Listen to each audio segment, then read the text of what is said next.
The trio began each day together, sharing laughter and the quiet rhythm of morning prep.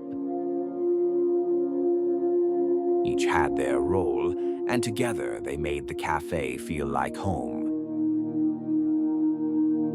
Even without words, their trust flowed in every small glance.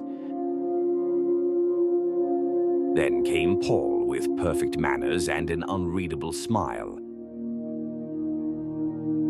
Anne said your closing wasn't thorough. His words were quiet but heavy. A seed of doubt took root. Emma thinks you hog all the spotlight, he said, eyes full of concern. His smile began to stiffen. The harmony cracked, replaced by distance and silence. And Paul watched, satisfied. Emma was the first to break away. Then Ethan followed without a word.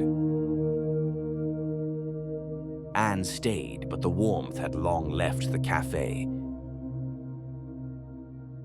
Without unity, even the busiest place grows cold.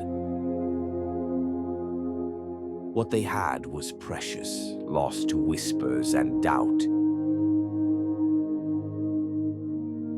It never feels like much, just a whisper, a comment, a "don't tell anyone," but slowly those words creep in, changing how we look at each other.